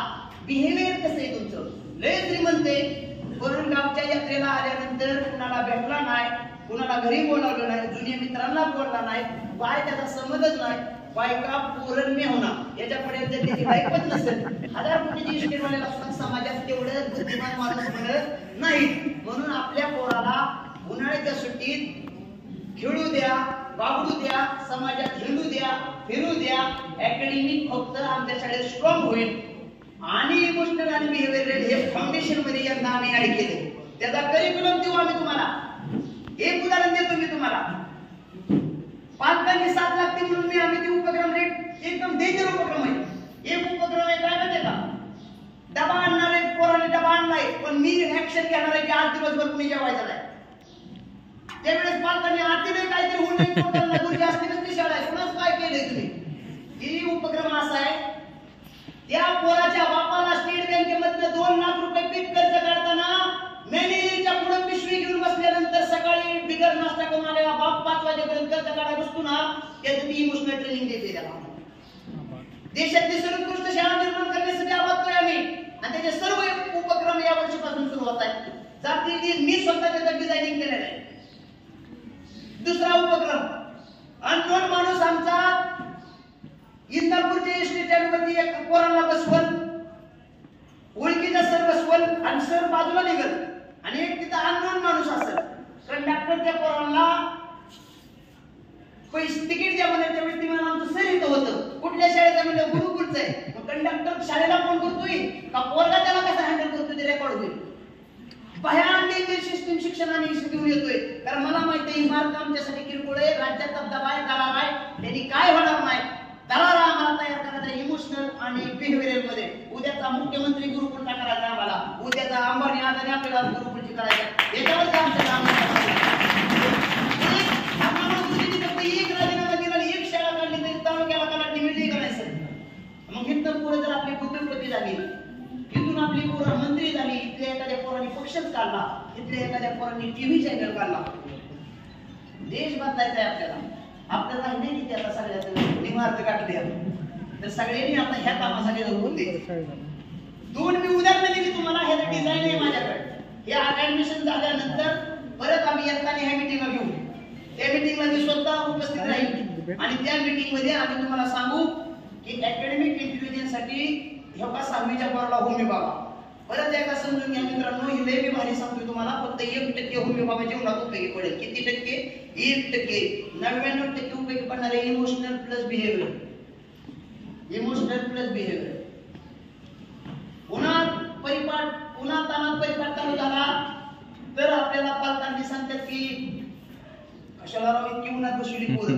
कित्येक जणांचे आई वडील उन्हात तानात दगड पडतात. काही होत नाही मित्रांनो. आपल्या पोराला फिजिकली फिट करा, मेंटली फिट करा, स्वतः फिट राहा आणि बिलीफ, पॉवर ऑफ बिलीफ वापरा. विश्वासाची शक्ती. गुरुजी त्याच्यात आम्ही तुमचे विचार घेऊ. प्रत्येक पालकाला कुठला उपक्रम ऍड करायचा असेल तर तुम्ही आम्हाला सांगा की सर आपण हा उपक्रम त्यात ऍड करू. आपल्याला आता विद्यार्थ्यांना समाजाशी जोडावं लागेल आणि हे सुरुवातीला प्रायोगिक तत्वावर फक्त फाउंडेशनच्या बॅच मध्ये होईल आणि मग आमचा कॉन्फिडन्स वाढला तर पूर्ण शाळेला आम्ही उपक्रम राबवतो. आपण काही वर्षापूर्वी प्रो कबड्डीला मुलं घेऊन गेलो तर त्या प्रो कबड्डीला मुलं घेऊन गेल्यानंतर आम्ही पुणेरी पण त्यांच्या प्लेयरची मुलाखत आपल्या मुलांनी घेतली होती. उद्याच्या आपल्याला मुलं विधिमंडळात संसद भवन मध्ये न्यायचं. मला सांगा तुमचा पोरगा संसद भवन मध्ये गेला तरच त्याला खासदार होण्याचं स्वप्न पडणार आहे. आम्ही संसद, लोकसभा, राष्ट्रपती, नागरिक शास्त्राच्या शिक्षकांनी कितीतरी बोलून शिकवलं तरी तुम्ही बघतायच की पैशाची वाट बघते ती नाही. लोक मत घ्या नागरिक शास्त्र फेल आहे तिथं. शिकवणारा गुरुजी वाट बघतोय तर पालकांनी काय करायचं? ती किती दार येते आणि परत आपण 5 वर्ष कोणाला बोलू शकत नाही. आपली ही सिस्टीम खराब होणार आहे. शाळा एक सेंटर आहे, ती सिस्टीम थोडीफार दुरुस्त करू शकतोय. शाळेत त्या पोराला शपथ घ्यावा लागेल की मी 18 वर्षात झाल्यावर कोणाचाही पैसा न घेता मतदान करीन. आणि काय त्यांनी जर म्हणलं ग बाबा तुला नाही कळत सगळीच घेतलेली काय आम्ही तर काय करायचं सांगा. काय करणार आम्ही तर? टीव्ही म्हणणार गुरुजी ग बसा सगळीच घेतली तुम्हीच काय तुम्ही सुरुवात घ्यायची असतात. त्यामुळे तुम्हाला 1 कोटी रुपये मिळेल. त्यामुळं गमतीचा भाग नाही हा. खूप समाज बदलायचा आपल्याला. एज्युकेशन हा बॅकबोन आहे मित्रांनो समाजाचा, पाठीचा कणा आहे. तेव्हा मीडिया, त्याच्यानंतर तुमची काय म्हणू आपण विधिमंडळ, कार्यकारी मंडळ, न्याय मंडळ आणि तुमची मीडिया, हे 4 स्तंभ आहेत. पण 4 स्तंभामध्ये जे प्रॉडक्ट जातात ना ते प्रॉडक्ट तयार करणारा या 4 स्तंभाचा बाप ही एज्युकेशन स्तंभ आहे. कारण मीडियात जाणारा की कुठल्या तरी शाळेचा विद्यार्थी होता, विधिमंडळात जाणारा की कुठल्या तरी शाळेचा विद्यार्थी होता, कार्यकारी मंडळात जाणारा की कुठल्या तरी शाळेचा विद्यार्थी होता आणि न्याय मंडळात जाणारा सुद्धा कुठल्या तरी शाळेचा विद्यार्थी होता. शाळाच आपल्याला इतकी स्ट्रॉंग बनवावी लागेल की ती 4 स्तंभ थोडीफार डॅमेज होणार नाही, भ्रष्टाचार करणार नाही. त्याचं शिक्षण पोरांना दिलं तर मित्रांनो आमच्यासारख्या शिक्षकांनी राजीनामा देऊन शाळा काढलेला आम्हाला बी मरताना अभिमान वाटेल की आपण बी काहीतरी करून मिळू. मरणार तर सगळीच आहे की, तर आपल्याला काहीतरी अभिमानाची गोष्ट वाटेल अशा प्रकारचं काम येणाऱ्या शाळेत या शाळेत नक्की सुरू आहे. मी परत बद्दल सांगतो अकॅडमिक इंटेलिजन्स बद्दल मनात शंका ठेवू नका. आज मी तुम्हाला आमचा नीटचा रिझल्ट सांगू का? 600च्या पुढे जर डबल डिजिट 10 पेक्षा जर जास्त पोरं नाहीत गेली तर मी सगळ्यांनी ऍडमिशन फ्री मध्ये देतो. इतका आम्हाला त्यातलं गावले अंडी केली रिझल्ट काढण्यात. 600 प्लस 10, 11, 12 पुरं जाणार म्हणजे गव्हर्नमेंट एमबीबीएस ला तेवढं काम चालू आहे आमचं. अकॅडमिक वरती कुणीही काळजी करू नका. पण परत सांगतो अकॅडमिक वरती येणाऱ्या काळात मुलगा तुमच्या खानदानाचा झेंडा आटकेपार लावू शकणार नाही. त्याला अकॅडमिकच्या जोडीला बिहेवियरल आणि इमोशनल द्या आणि ते आपली शाळा देईल. त्याच्यासाठी तुमची साथ हवी.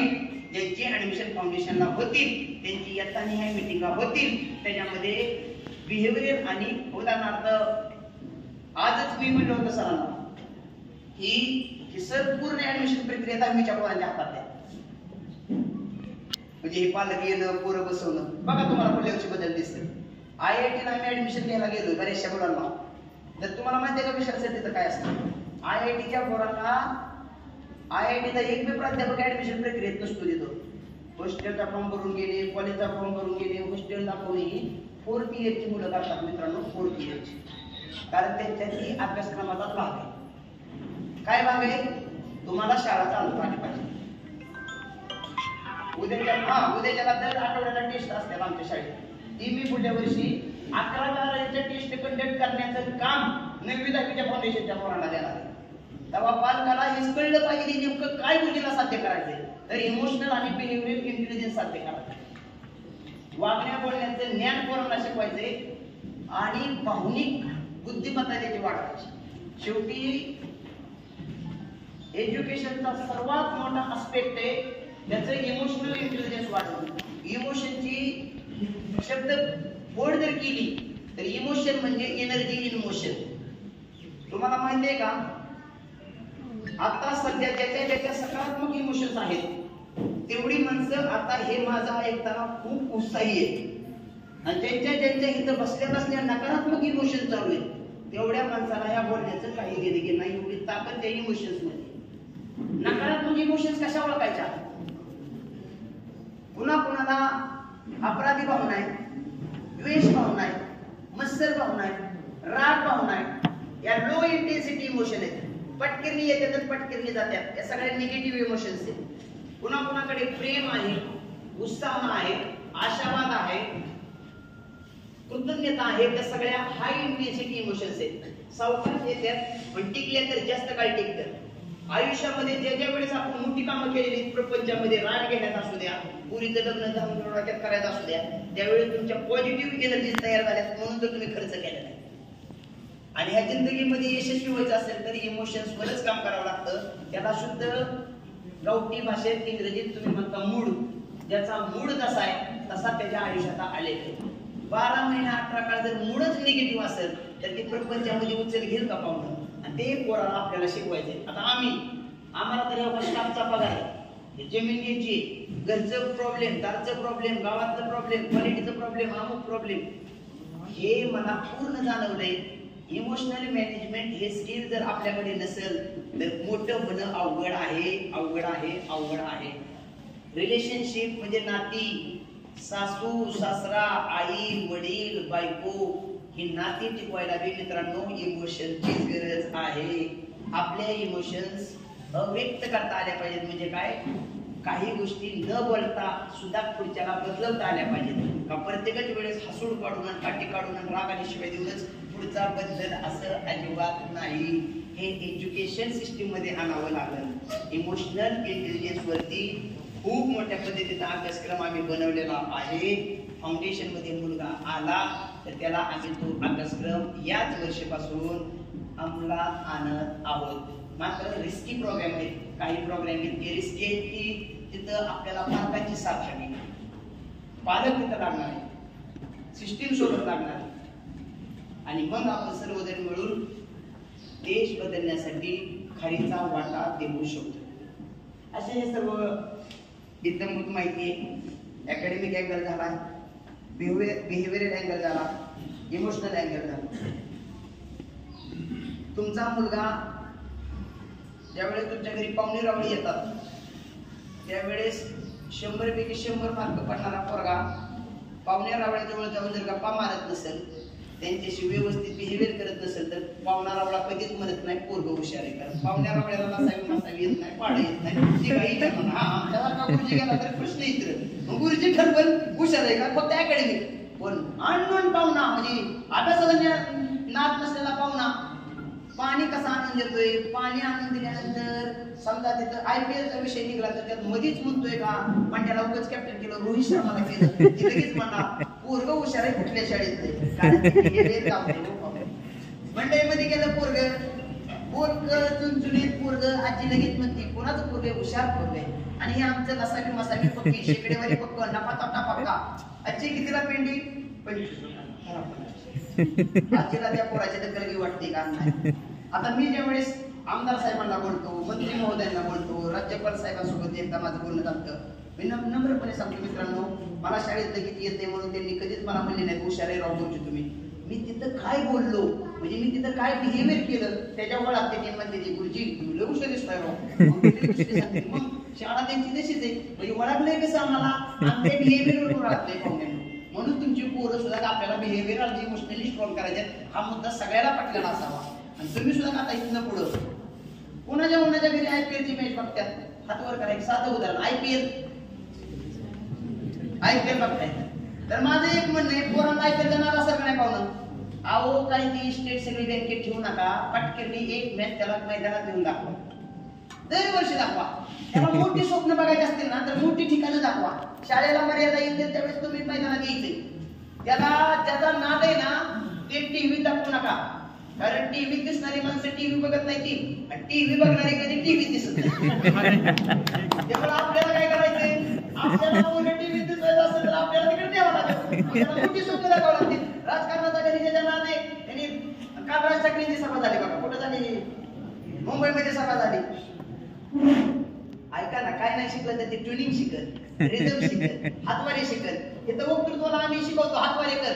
भारत आपण सर्वजण इथे जमले, आपण सर्वजण इथे जमले, हातवारे चुकतोय ना, हातवारे त्याला बघू दे ना, इकडे कसा हात जातोय, इकडे कसा हात जातोय. मित्रांनो हे शिक्षण आहे, हेच शिक्षण आहे, दुसरं कुठलं शिक्षण नाही. आम्ही तर यातनंच घडलोय. बाकी कुणी किती दुनिया काय करू दे, खरं शिक्षण हे तिथंच आहे, समाजात आहे, घरात आहे. आता एक वाक्य बोलतो ऍडमिशन फक्त रद्द करणार. जॉर्ज बर्नार्ड शॉ यांचं एक वाक्य, आयुष्यात खूप मोठं व्हायचं असेल तर पहिल्यांदा शाळेतून बाहेर पडा.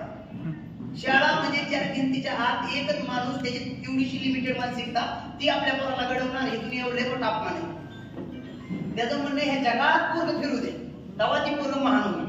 George Bernard Shaw, rich dad poor dad, वाचा पुस्तकं. शाळा प्रगतीला आडवी येत असेल तर शाळा बंद करा,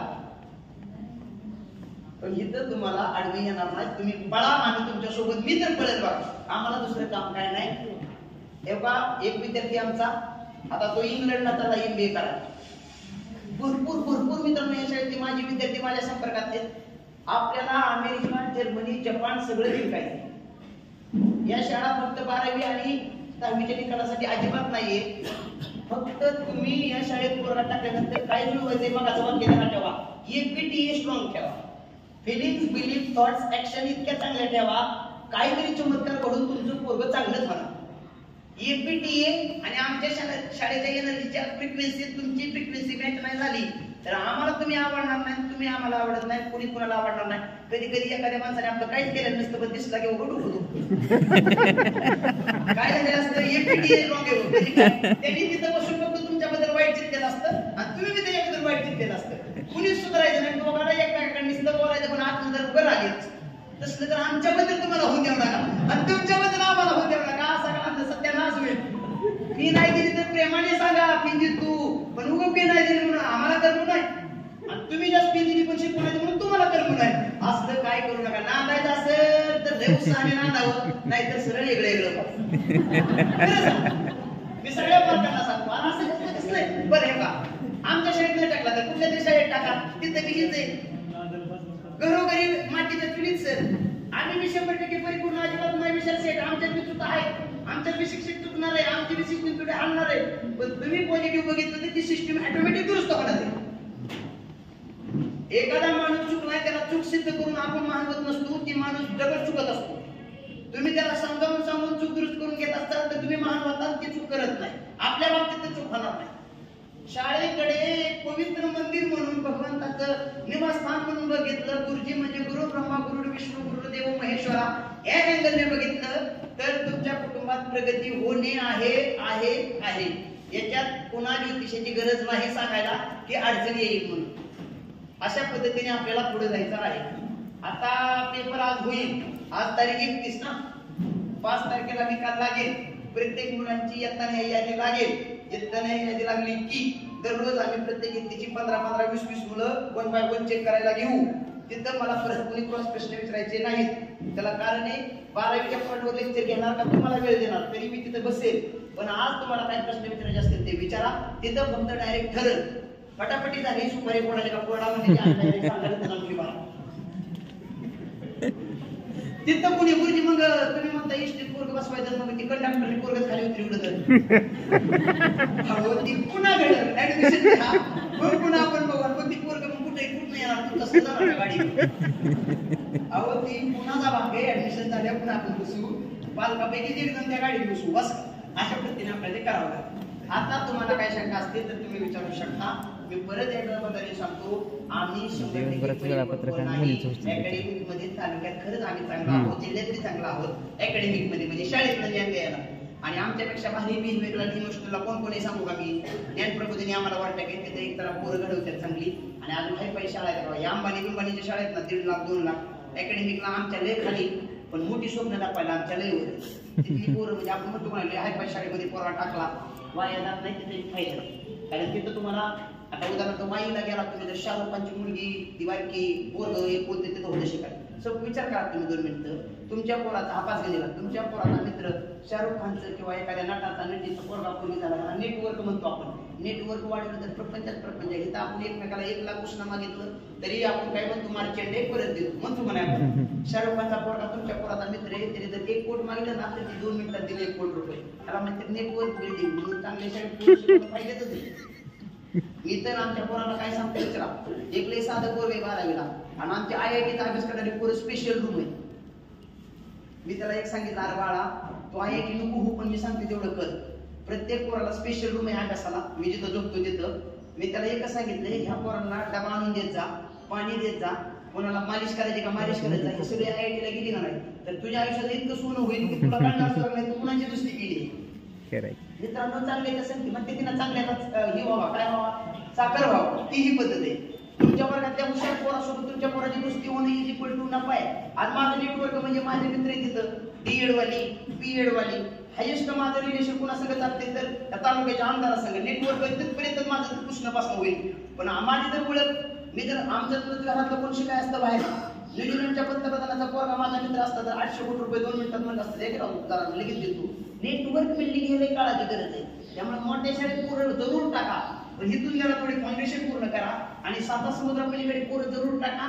परत कुणी आता इथं बारीक विचार केला नाही राहत मावशी की आपल्याकडे एवढे पैसे आहेत का तर त्याला म्हणायचं थॉट्स घे घाला APT हे 200% पॉवर मध्ये ठेवाय जुळत का जुळलंच जमल का जमलंच पोरग तहसीलदार होईल का झालंच.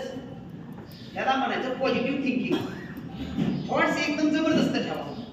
आज आम्ही सांगतो आमच्याकडे आता जरा काळ बरा झालाय पण टोटल प्रपोजल आहे बघा 38 कोटीचं. आज सांगतो तुम्हाला 7 एकरामध्ये आपलं कॅम्पस 38 कोटी रुपयात बांधायचं. आता सध्या आमच्याकडे तेवढं पैसे सुद्धा नसते पण APT मी इतका उचलून ठेवलाय काय आता ह्या जन्मात काय होईल ते होईल पण करायचंच. कारण रुपया नव्हता त्याला सीधर नव्हतं आम्ही हे तर पुणे हे आर्किटेक्ट तरी नव्हता कोण ही मी आणि आमच्या शाळेच्या पोरांनी प्लॅन काढला आम्ही उन्हातानाच हाकलं फक्त माडुसकर साहेबांकडून स्टील प्लॅन घेतला इमारत पूर्ण झाली तेव्हा तर रुपया नव्हता पाहुण्याजवळ. आता 38 कोटीसाठी जवळपास काहीतरी आहेच आता होऊन जातं. ही का दिलं माझा मोठेपणा सांगण्यासाठी दिलं नाही काही उदाहरण. तुम्ही बारकं स्वप्नच बघू नका बारकी स्वप्न बघायचे असेल तर गुगलीत फील करू नका. तुम्ही मोठी स्वप्न बघा. एक गुरुजी जरी ही करू शकतोय तर त्या गुरुजीच्या शाळेत शिकलेला पोरगा ते का करू शकत नाही. विचार चुकलं तरच होणार नाही. मोठी स्वप्न बघा मोठे मिशन ठेवा दररोज आनंदी राहा. ते हे पूर्ण होईल न होईल पण तोपर्यंत प्रवास तरी आनंदात करा. विश्वास सिस्टीमवरती ठेवा. आयुष्यात कुठेही काही कमी पडणार नाही. ठीक आहे तर या संदर्भात हे भरपूर चांगले विवेचन झालेले. तुम्ही काय शंका असतील तर तुम्ही उभा राहून विचारा. तुम्हाला परत 10 मिनिटात पेपर सुटणार आहे. आपला एक पेपरच झाला बऱ्यापैकी तर आपल्याला काय विचारायचं असेल तर उभा राहून विचारा. मी परत सांगतोय, सिलेक्शन झाल्यानंतर school related, fee related please please please तिथं कुणी काय विचारू नका, कारण वेळ महत्वाचा आहे, तुमचा बी आमचा. परीक्षा देणाऱ्या प्रत्येक मुलाला ऍडमिशन साठी बोलवलं जाईल. फक्त बेसिकच्या जागा, फाउंडेशनच्या जागा आणि प्लेनच्या जागा किती हे त्याला दाखवून त्याला सांगितलं जाईल ऍडमिशन होते नाही होते. तुम्हाला सन्मानाने सर्वांना बोलवलं जाईल, म्हणजे 1-to-1 डिस्कशन साठी.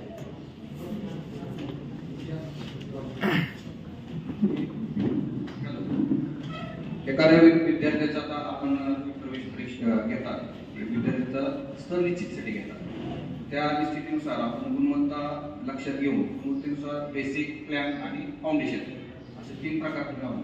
समजा उदाहरणार्थ एखाद्या 6वीच्या मुलाने तुमच्याकडे 7वीच्या वर्गामध्ये आता प्रवेश घेणार आहे, तो जर बेसिक मध्येच बसत असेल तुमच्या दृष्टिकोनातून, तुमच्या नियोजनानुसार, तर समजा 7वी त्याने बेसिक मध्ये आपण त्याला ऍडमिशन टाकलं, 7वी मध्ये जर त्याची काही गुणवत्ता तुमच्या लक्षात आली तर त्याचा तो प्लॅन तुम्ही प्लॅन घेऊ शकता का, फाउंडेशन मध्ये घेण्याची तुमच्यावर तरतूद आहे का? खूप छान प्रश्न आहे. बेसिक मध्ये मुलगा टाकला, 15 जूनला शाळा भरली, आम्ही तुम्हाला करिक्युलम देणार. परत एकदा सांगतो, बेसिकला काय काय काय आलं पाहिजे ह्याची चिठ्ठी तुमच्याकडे घ्या, त्या सराकडून चिठ्ठी घ्या. ती चिठ्ठी पूर्ण त्याने समजा 1च महिन्यात केली तर 1च महिन्यात तू लगेच ह्याच्यात जाणार. कुठे जाणार? प्लेन मध्ये जाणार. पण प्लेन मधला मुलगा बेसिक टू प्लेन साठी प्रत्येक दिवस दरवाजा उघडा आहे, बेसिक मधून प्लेन मध्ये जायला. पण प्लेन मधून फाउंडेशन जायला मध्ये फक्त एकच दरवाजा उघडा आहे, तो म्हणजे दिवाळीच्या सुट्टीनंतर. म्हणजे एखाद्या आज प्लेन मध्ये झाला आणि त्याला वाटलं आता हुशार झाला, आणि आमच्या सरांना बी वाटलं हुशार झालाय, तर आम्ही त्यांना डायरेक्ट दिवाळी नंतर प्रवेश देऊ. रेअर ऑफ द रेअर केस प्रवेश दिला जातो. त्या पोराला पुन्हा पाठीमागचं कव्हर करून घेतलं जातं. म्हणजे प्रश्नाचं उत्तर असं आहे, बेसिक टू प्लेन तेवढं पूर्ण केले की रोज प्रवेश आहे, आणि प्लेन टू फाउंडेशन मात्र वर्षातून एकदाच प्रवेश आहे. 2दा प्रवेश म्हणता येईल. शाळा भरताना आता एकदा आणि डायरेक्ट जून मध्ये, सॉरी दिवाळीमध्ये. शाळा 15 जून नंतर. मला वाटते 8वी स्कॉलरशिपचे तास आहेत ना, 5वी स्कॉलरशिप, 8वी स्कॉलरशिप आणि 11वी 10वी तास आहेत फाउंडेशनची. 5वी, 8वी, 10वी तुम्ही ऍडमिशन घेतलं की उन्हाळ्यात शाळा असेल 5, 8, 10 आणि 11वीची 12वीची. हे 5 वर्ग पूर्ण उन्हाळा चालतात, बऱ्यापैकी थोडी सुट्टी राहील. 6वी, 7वी, 9वी शाळा रेग्युलर उन्हाळ्याच्या सुट्टीनंतर भरतात, त्याच वेळेस भरते. 5वी, 8वी बरेच एकदा सांगतो, 5वी आणि 8वीला इथं खूप चांगल्या पद्धतीने तयारी करून घेतली जाते, कारण ते टर्निंग पॉईंट आहे. पूर्व प्राथमिकचा एंड 5वीला आहे आणि उच्च प्राथमिकचा एंड 8वीला. फाउंडेशनच्या मुलांना हॉस्टेलला आला तर संध्याकाळी हिता अभ्यास असतो. प्लेनचा मुलगा हॉस्टेलला आला तर खालीच अभ्यास आहे. हे स्टडी रूम आहे. 11वी, 12वी आणि फाउंडेशनची मुलं, खास करून फाउंडेशनची मोठी मुलं 9वी, 10वी ही 24 तास चालू असते. फीचा प्रश्न एकदम व्यवस्थित आहे. डिपेंडिंग अपॉन रिझल्ट चांगला असेल आणि आमचा स्वार्थ त्या पोरात धरला असेल, राजकारणाच्या भाषेत निवडून येणार आमदार कुणाला चालत नाही, पार्टी पैसे पुरवणार. तसं मार्क चांगली 3 टप्पे 2 टप्पे होतील. मार्क मापात तर थोडा पैशाला ताण तुम्हाला वाढायचं. हा ते शाळा निर्णय घेते त्या सिच्युएशन. सर, दिवसभराचं वेळापत्रक आणि मुलींचं हॉस्टेल.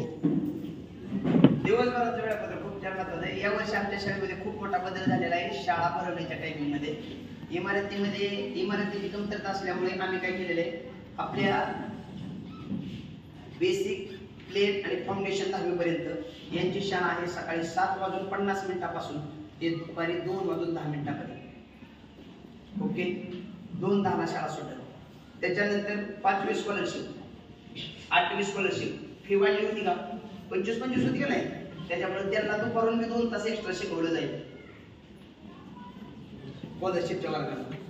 आणि होमी बाबाचा वर्ग एक म्हणलं होतं ना मी 6वीत आहे, त्यांना बी दुपारून शिकवलं.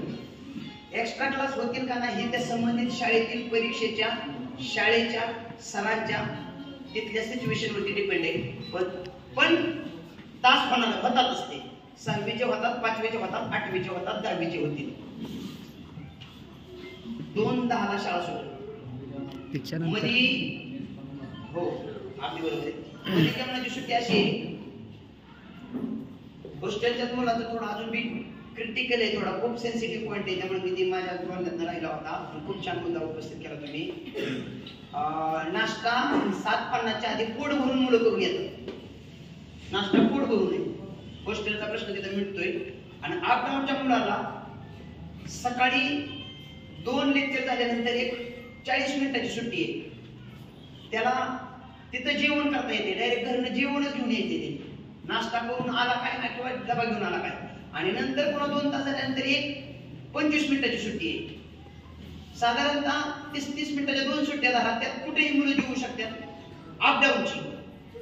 कारण त्यांचं दुपारच्या जेवणाचं थोडं गणित या वर्षी गडबडते, कारण शाळा 2:10 सुट्टी आहे. यांना मध्ये जेवण लागते 12:30 वाजता आहे. आणि हॉस्टेलच्या मुलांना मात्र डायरेक्ट 2ला जेवण मिळते. तिथंच आता मला थोडं अजून गडबड करा, म्हणजे गडबडच आहे थोडी. कारण मेसच्या मुलांना तेवढ्या मुलांना अर्ध्या तासात जेवण घालता येईल. बरोबर. पण नाश्ता मात्र 7च्या आधी आता मुलं करून येतात. आणि आम्ही हे जून मध्ये प्रयोग केला नाहीये, आता सध्या चालू आहे शाळेत. त्यामुळे आमच्या ट्रायल आणि एरर मेथडवरती आम्ही टाइम टेबल अजून बसवतोय. बरोबर का? तो अर्ध्या तासाची 2 सुट्टी दिल्या.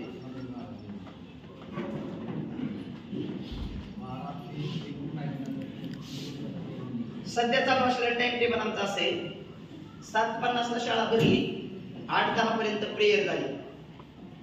8:10 ते 9 50 मिनिटाचं एक लेक्चर आहे. पुन्हा 9 ते 9:50 दुसरं लेक्चर आहे. 9:50 ते 10:20 लंच ब्रेक आहे.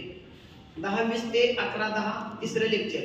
11:10 ते 12 चौथं लेक्चर. 12 ते 12:30 मधली सुट्टी. 12:30 ते 1:20 5वं लेक्चर. आणि 1:20 ते 2:10 6वं लेक्चर. गोपने सर आपण इथे एक काम करू शकतो, हॉस्टेलच्या पोरांचा विचार करता सकाळची जी सुट्टी का नाही, सकाळची कोणती 9:50 ते 10:20 अर्ध्या तासाची का नाही, ती फक्त 10 मिनिटाची ठेवा लघवीसाठी. ओके, तिथे किती मिनिटं वाचली आपल्याला? 20 मिनिटं. आणि सरळ इकडे 20 वाढा. हॉस्टेलच्या पोरांना 12 वाजता जेवण द्या. Yes, thank you. हॉस्टेलला 12ला जेवण द्या, म्हणजे 12 ते 1 वाजेपर्यंत धरा. आणि मग जी दुपार शिफ्टची पोरं आहे जी 11वी 12वी जी युनिटची, ती 1 वाजता जेवायला नेसला जाते. कारण त्यांची शाळा 2:30ला भरती, ती 1 ते 2 जेवते. मुलींचे हॉस्टेल एकत्र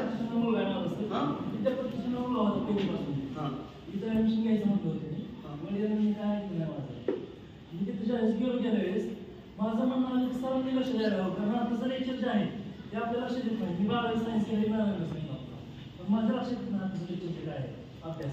तर ते मुलापर्यंत करून घेणं आपलं काम आहे तिथे, पण त्यांनी लक्ष द्यायला गरजेचं आताच्या सर्वांनी, असं माझं म्हणते. लेक्चर आता लक्ष देत नाही माझ्या 12वी सायन्स आहे. प्रश्न कळला म्हणजे शाळेतील शिक्षकांनी विद्यार्थ्यांचा अभ्यास करून घेतला पाहिजे. आता जे लेक्चर आहे अभ्यास आहे तो शिक्षकांनी लक्ष घरी करून घ्यावं आपण, पण ते त्याला माहिती जे काय शिकवले आपल्याला काय लक्ष देत नाही. कारण 12वी सायन्स माझं 12वी झालेलं आहे. मग मी तिथं मॅडम आहे तुमच्या त्यांच्याशी बोलणं झालं. त्यांना म्हणलं आता एवढं जे आहे मी इथं काळजी म्हणून मी पहिलीपासून सांगत होतो वडिलांना. आता कितीला घ्यायची ऍडमिशन? 6वीला. ठीक आहे, आता एक काम करा, 6वीला त्याची मार्क येऊ दे. मार्क आल्यानंतर तुमचे जे काही एक्सपेक्टेशन आहेत रादर दॅन दिस, म्हणजे विद्यार्थ्यावर लक्ष ठेवायचा हात होता ना, त्याला एक क्लास टीचर आणि सर्व सब्जेक्ट टीचर येतील, त्यांच्यासोबत एक माझी तुमची विनंती, म्हणजे शिक्षकांना आपण सांगू की विशेष लक्ष द्या.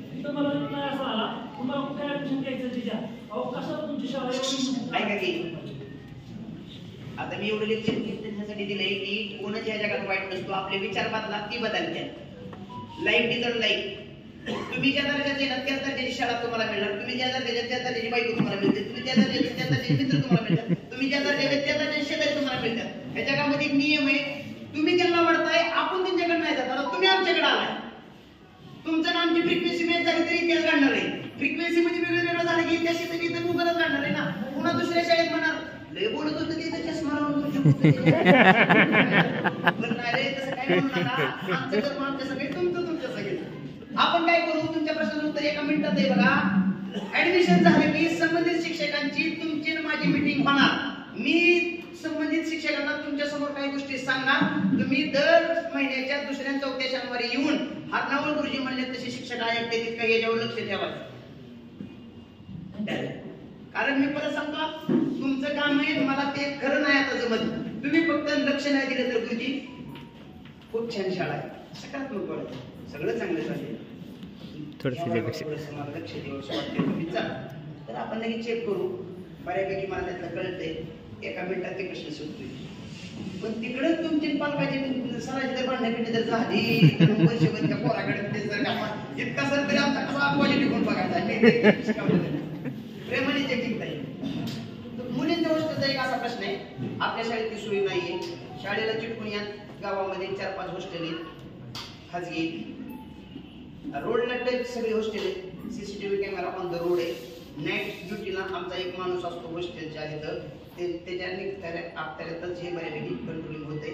छोटं गाव आहे, गावातल्या पालकांना चांगलं सहकार्य आहे. शेवटी मुलीला ठेवायचं नाही हा सर्व शिकले नाही पालकांना.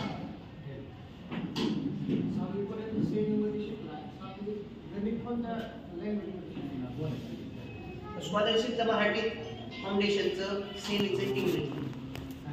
आणि कोण म्हणत असं कन्फ्युजन होईल तर खरंच चुकीचं आहे. काही कन्फ्युजन होत नाही, बेस पक्का होतो.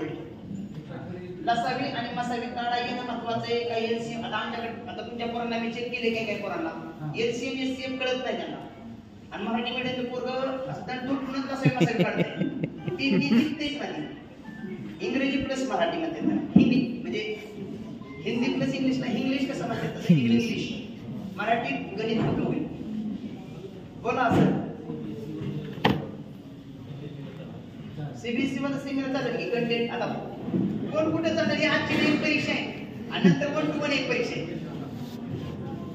सर तुम्हाला काय विचारायचं आहे काय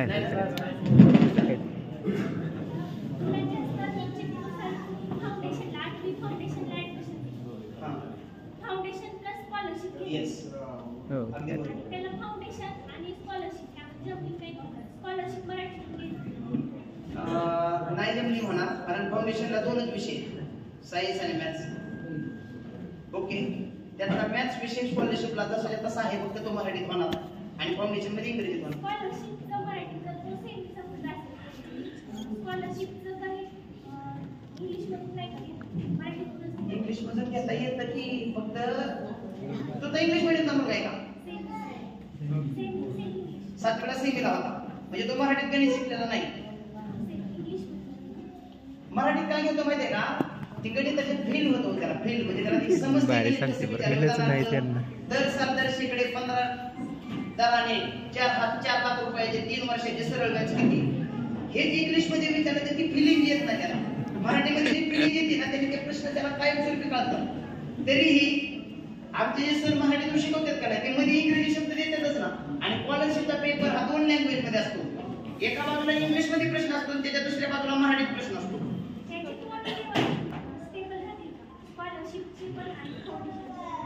येस, दोन्ही मध्ये कॉमनच आहे. उलट स्कॉलरशिप पेक्षा फाउंडेशनला थोडा जास्त सिलेबस असतो. म्हणजे फाउंडेशनला थोडा टफ राहतो, स्कॉलरशिपला थोडक्यात सांगू का मी तुम्हाला काय सल्ला देईन. तुमच्या मुलाला गणितामध्ये 100 पैकी 96, 98, 100 हे मार्क मराठीतून पडले काय आणि इंग्रजीतून पडले काय इज इक्वल टू बेस चांगला झाला.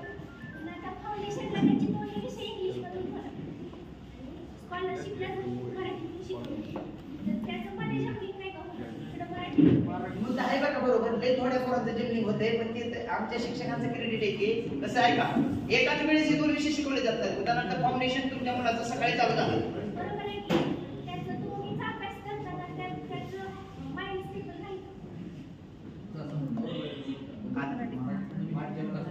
अगदी बरोबर आहे. तुमच्या पोराचे मार्क बघू द्या मला.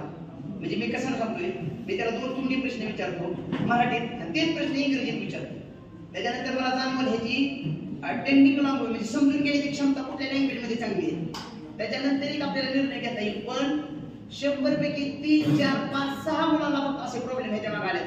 सुहास डोंगरे म्हणून एक डॉक्टर आहेत बघा लोणीचे, त्यांची मुलगी गायत्री डोंगरे सीबीएसई ला शिकलेली मुलगी 8वीला आमच्या शाळेत आली.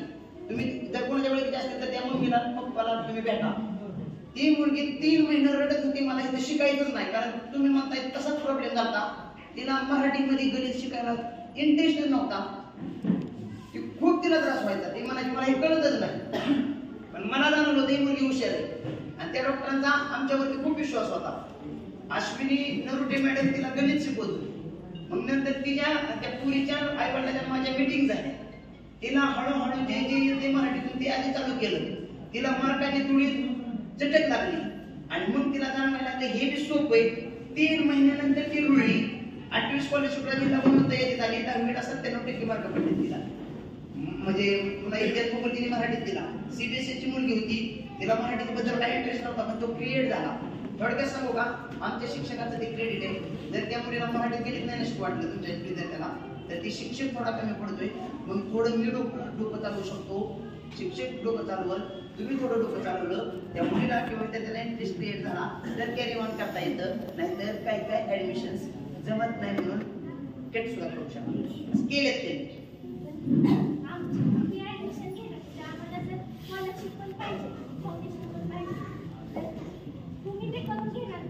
हो हो हो. अहो 8वी फाउंडेशनची आमच्या शाळेमध्ये हे दोन्ही शिकलेल्यातला पालक एखादा ओळखीचा आहे का तुमच्या? तसं नाही, मी का म्हणतोय त्यांना विचारू ना. म्हणजे तुमचे एखाद्या ओळखीत असेल त्याचं फाउंडेशन स्कॉलरशिप शिकलंय, मी तर आमच्या शाळेचं चांगलंच सांगणार. त्यांचा फीडबॅक घ्या. वन ऑफ द बेस्ट तुम्हाला दिलं जाईल. मराठीमधून गणित, मराठीमधून बुद्धिमत्ता, मराठीमध्ये मराठी आणि इंग्रजीमध्ये हे 4 विषय स्कॉलरशिपला. सायन्स आणि मॅथ्स हे 2 विषय फाउंडेशनला. फाउंडेशनचे लेक्चर दुपारपर्यंत होतात, दुपारून स्कॉलरशिपचे होतात. फाउंडेशनचा सर वेगळा आहे, स्कॉलरशिपचा सर वेगळा आहे. फाउंडेशनच्या फाउंडेशनचं त्यांचं कंटेंट येतं, स्कॉलरशिपच्या सरांनी दोन्हीचं कोऑर्डिनेशन आमच्याकडे हुलगे सर, नेगी सर आणि मी, आम्ही 3 जण हे बघतोय. जर कुठल्या विद्यार्थ्याला अडचण आली तर आमच्या 3पैकी 1 जण जाऊन शिकवणार.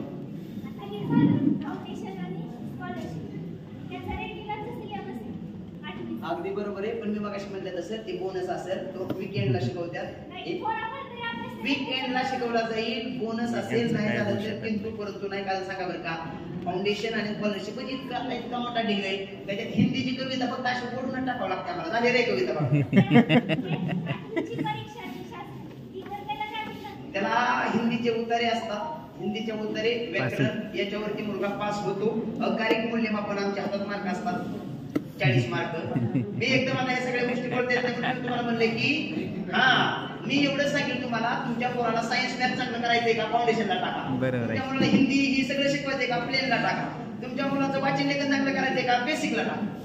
3 रस्ते सगळंच पाहिजे पालकांना.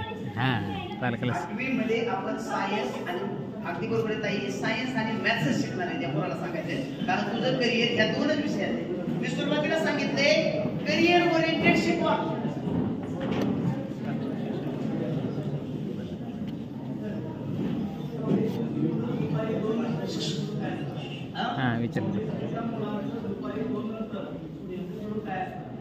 फाउंडेशनच्या मुलांचा दुपारी 2 नंतर 1 कलमी कार्यक्रम स्कॉलरशिपची तयारी. दुपारी 10वीला याची तयारी. नाही 9वीच्या मुलांना दुपारी थांबवायचं का नाही हे सर्वस्वी त्या शाळेच्या सिलेबस मध्ये टीचरचं काम आलं. आणि 10वी, 8वी, 6वी आणि 5वी त्यांना त्यांच्या परीक्षेच्या तयारीला थांबवायचंय. 10वीच्या मुलांना, फाउंडेशनच्या मुलांना लवकरात लवकर 10वी पूर्ण करून 11वी साठी किंवा MTS साठी तयार केलं जातं. त्यांचे एक्स्ट्रा क्लास राहतील.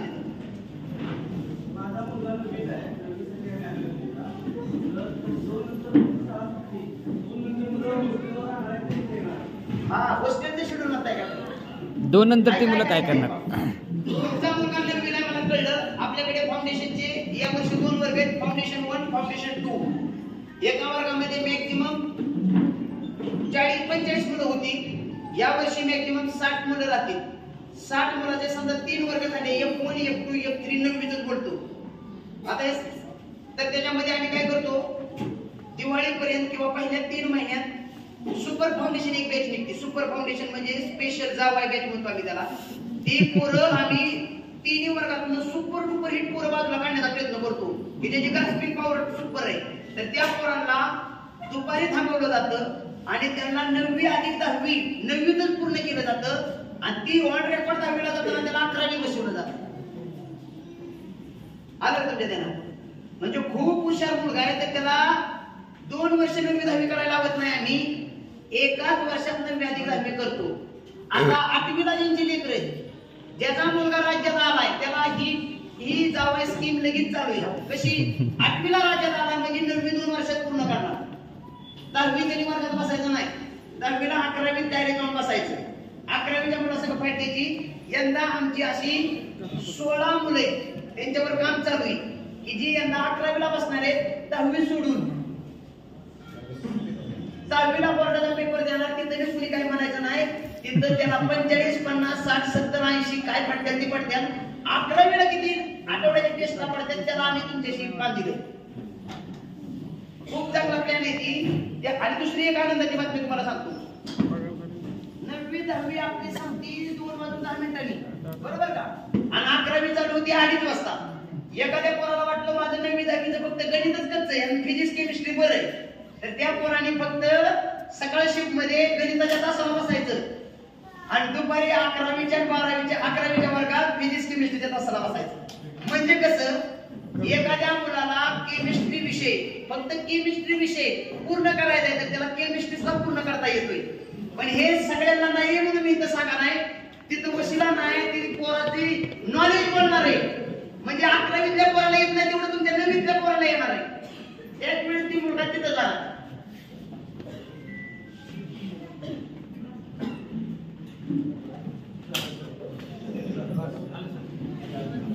बस लोकच म्हणाला ती, लोकच म्हणाले वर्गाची पट किती संख्या किती.